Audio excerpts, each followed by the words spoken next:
ሰላም እንደምን አላችሁ? የዚህ የዩቲዩብ ቻናል ተከታታዮች፣ ይህ በፕሮጀክት ማኔጅመንት ዙሪያ ላይ ትኩረት አድርጎ ወደ እናንተ የማስተላልፈው የትምህርታዊ ገለጻ ነው።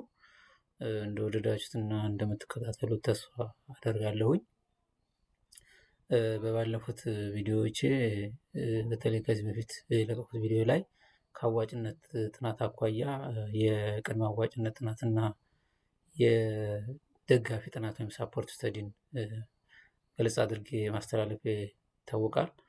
በዛሬው ዕለት ደግሞ በዋናነት ዋናው የአዋጭነት ጥናት ምንድን ነው፣ ምን ያካትታል የሚለውን ገለጻ አድርጌ ወደ እናንተ እንዲተላለፍ አድርጋለሁኝ። እንግዲህ የአዋጭነት ጥናት ለፕሮጀክት በጣም ወሳኝ ጉዳይ ነው። በተለይ ደግሞ ለትርፍ የሚቋቋም ለቢዝነስ የሚቋቋም ፕሮጀክት ከሆነ የአዋጭነት ጥናት በጣም ወሳኝ ነው እና ይህንን በዛም ተገንዝቦ በደንብ ዝርዝር ያለ ጥናት ማድረግ ያስፈልጋል። እንግዲህ ይሄ ዝርዝር የአዋጭነት ጥናት ዓላማው የፕሮጀክቱን ሁሉንም ዘርፎች በዝርዝር የምንመረምርበት አናሊሲስ የምንሰራበት የጥናት አይነት ነው። ሁሉንም ዘርፎች የሚዳስስ ነው እና ወሳኝ ነው። ይሄ ደግሞ ዋናው ዓላማ ፕሮጀክቱን ወደ ተግባር ከማስገባታችን በፊት ወይም ስራ ከማስጀመራችን በፊት ይህ ፕሮጀክት መቀጠል አለበት ወይስ የለበትም፣ መተግበር አለበት ወይስ የለበትም የሚለውን ምላሽ እንድናገኝ ይረዳናል። ይሄ ዝርዝር የአዋጭነት ጥናት እና እስከዛ ድረስ በጣም አስፈላጊ ነው ለፕሮጀክት መቀጠል ያለመቀጠል ማለት ነው። እና የአዋጭነት ጥናት የሚመልሳቸው በርካታ ጥያቄዎች አሉ። የመጀመሪያው ፕሮጀክቱ ከብሔራዊ ከክልላዊ ልማት እቅዶች ጋር የሚጣጣም ነው የሚለውን ምላሽ ይሰጣል። ሌላው ፕሮጀክቱ በቴክኒክና በሳይንስ ረገድ አዋጭ ነው ወይ የሚለውንም እንድናውቅ ያደርገናል። ፕሮጀክቱ በአስተዳደር ረገድ ሊመራ የሚችል ነው ወይ ወይስ ያ አስተዳደር ይህን ፕሮጀክት መተግበር የሚችል ነው የሚለውንም ምላሽ ይሰጠናል ይህ የአዋጭነት ጥናት። ሌላው ፕሮጀክቱ በፋይናንስ እና በኢኮኖሚ ረገድ አዋጭ ነው ወይ፣ ይህን ያህል ወጪ አውጥተን የምናቋቁመው ወይም የምንተገብረው ፕሮጀክት አዋጭነቱ ምን ያህል ነው የሚለውንም ምላሽ ይሰጠናል። ሌላው ፕሮጀክቱ ከሚከተሉት ዓላማ ጋራስ ይጣጣማሉ። ከሚከተሉት ዓላማ ማለት ከባህል፣ ከወግ፣ ከልማድ፣ ከአካባቢ ጥበቃ ጋርስ የሚጣጣም ነው የሚለውን ምላሽ ይሰጠናል የአዋጭነት ጥናት። እንግዲህ ይሄ በጣም ወሳኝ ነው። እንደ አጋጣሚ ሆኖ የዚህ በተለይ ታዳጊ ሀገራት ምንለው ወይም በኢኮኖሚ ወደኋላ የቀሩ ሀገራት የምንላቸው ፕሮጀክት ዲዛይን ሲያደርጉ ወይም ፕሮጀክት ሲቀርጹ ብዙ ጊዜ ይሄ ዝርዝር የአዋጭነት ጥናት ብዙ የተለመደ አይደለም። ለዚህ ደግሞ የራሱ የሆነ ምክንያቶች አሉት። የመጀመሪያው እነዚህ ሀገራት ብቁ ባለሙያ ስለሌላቸው ነው። ይሄ እውቀት ያለው ባለሙያ ብቃት ያለው ባለሙያ ስለሚጠይቅ ማለት ነው። ሌላው ፋይናንስ እጥረት ስላለባቸው፣ ይሄ ደግሞ ትልቅ ወጪ የሚጠይቅ ስለሆነ ይህም በራሱ የአዋጭነት ጥናትን ዝርዝር አድርጎ ለመስራት አዳጋች ይሆንባቸዋል። ሌላው አቅሙ ቢኖር ለዚህ ጥናት የሚወጣውን ወጪ ለመሸፈን ፈቃደኛ ያለመሆንም ሁኔታ ይታያል። ለምንድን ነው ለዚህ ጥናት ዝርዝር ወጪ ማወጣው የሚል ፈቃደኛ ያለመሆን ሁኔታም ይታያል። ሌላው በተፈጥሮ በሳይንሳዊ መረጃ እና በጥናትና ምርምር ከመደገፍ ይልቅ እንዲሁ በግምትና በተለምዶ ፕሮጀክትን መምረጥም በእነዚህ ሀገራት የተለመደ በመሆኑ ለአዋጭነት ጥናት ትኩረት እንዳይሰጡ አድርጓቸዋልና እነዚህ ያው አዋጭነት ጥናት እንዳይካሄድ እንቅፋት የሚሆኑበት ምክንያት ነው ያለው። እንግዲህ አዋጭነት ጥናት በውስጡ በርካታ ክፍሎችን ይዟል። አንደኛው የገበያ ጥናት ነው። ይሄ የገበያ ጥናት ፕሮጀክቱ የሚያመርተው ወይም የሚያቀርበው ሰርቪስ በገበያው ተፈላጊነት አለው ወይ፣ ምን ያህል ነው የገበያው ተፈላጊነት፣ ምን ያህል ተቀባይነት አለው የሚለውን ምላሽ ይሰጠናል ማለት ነው።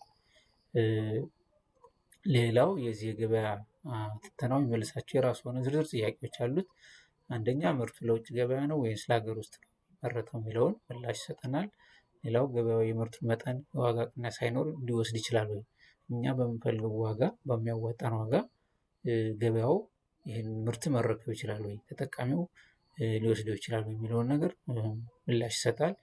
ሌላው የፕሮጀክቱ የገበያ ድርሻስ ምን ያህል ነው፣ ብዙ ተዋናያን ይኖራሉ በአንድ ማርኬት ውስጥ፣ ከነዛ ውስጥ የዚህ ፕሮጀክት የገበያ ድርሻ ምን ያህል ይሆናል የሚለውንም ምላሽ ይሰጣል ማለት ነው።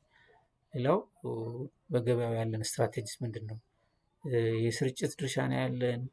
የግንኙነት ስትራቴጂ ነው ያለን? የማስታወቂያ ስትራቴጂ ነው ያለን? የትኛውን ስትራቴጂ ነው የምንከተለው የሚለውንም ምላሽ ይሰጣል ማለት ነው። አጠቃላይ የገበያ ጥናቱ እነዚህን ምላሽ ይሰጣል። ሌላው የሚካሄደው የቴክኒካል ጥናት ነው። ቴክኒካል ጥናት የፕሮጀክቱ ግብዓቶች፣ ፕሮሰሱ፣ አውትፑቶቹ በዝርዝር የምናጠናበት ነው። ይሄ ቴክኒካል ጥናት። ሌላው የሚጠቀመው ቴክኖሎጂ፣ የምርት አቅም፣ የስራ ዘዴው፣ ማሽኖቹና መሳሪያዎቹን ይገመግማል። ቴክኒካል አናሊሲሱ ማለት ነው። ሌላው የተለያዩ ቴክኖሎጂዎች እንዴት ተዋህደው ተጣጥመው ስራ ላይ ይውላሉ በፕሮጀክቱ የሚለውንም ምላሽ ይሰጣል ማለት ነው። ሌላው ሶስተኛው ድርጅታዊ ትንተና ወይም ኦርጋናይዜሽን ስትራክቸር ነው። ይሄ ደግሞ የድርጅትን ፕሮጀክቱን የሚተገብረው ወይም የሚያስተዳድረው ድርጅት ምን ይመስላል፣ ኦርጋናይዜሽን ስትራክቸሩ ወይም የድርጅቱ መዋቅር፣ የአስተዳደር ስልጣንና ወሰኑ ወይም ውሳኔ የመስጠት እስከምን ያህል ድረስ ነው፣ የስልጣን ውክልና የመስጠት ዴልጌት የማድረግ እንትኑ፣ የቡድን ስራው ባህሉ ምን ይመስላል፣ ምክንያቱም ፕሮጀክት በቡድን የሚሰራ ስራ ስለሆነ ያ ምን ይመስላል የሚለውን ምላሽ ይሰጣል። ሌላው ተጠያቂነትና የስልጣንን መጠንንም እርከንንም ወሰንንም ምላሽ ይሰጠናል ማለት ነው።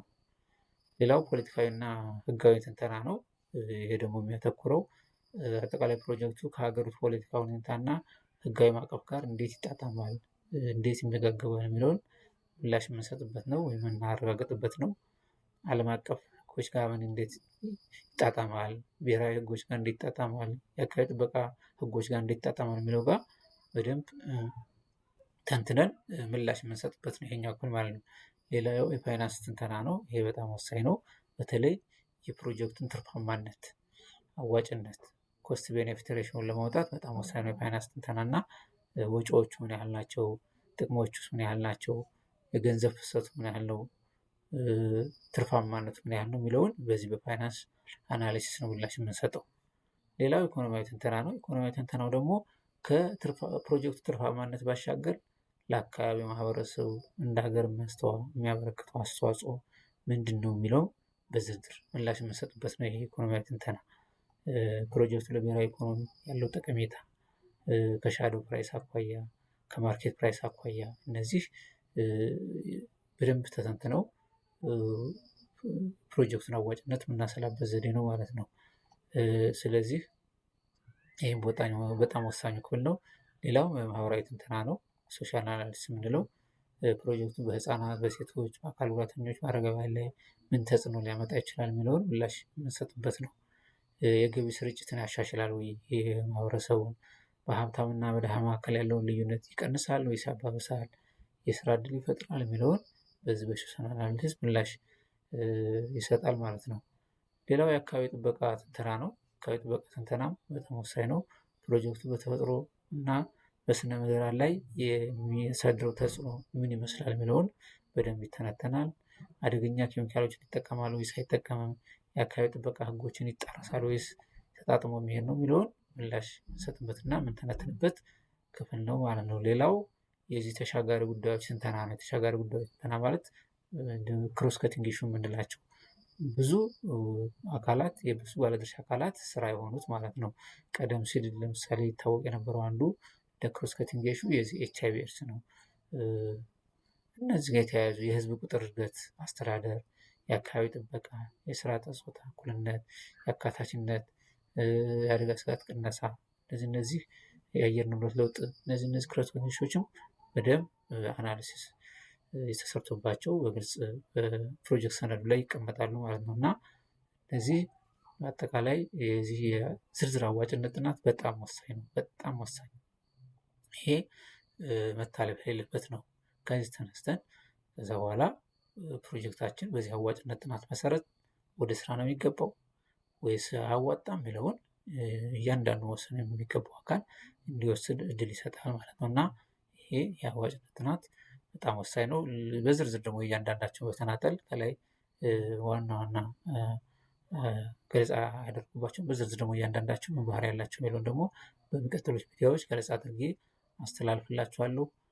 ላይክ፣ ሸር፣ ሰብስክራይብ ማድረግን አትርሱ። ይሄ በጣም ለእናንተ በጣም ቀላል ነው፣ ደግሞ ትልቅ ማበረታቻ ነው እና እዚህ ላይ በጣም አደራ መልዕክቴን ደጋግሜ አስተላልፋለሁኝ።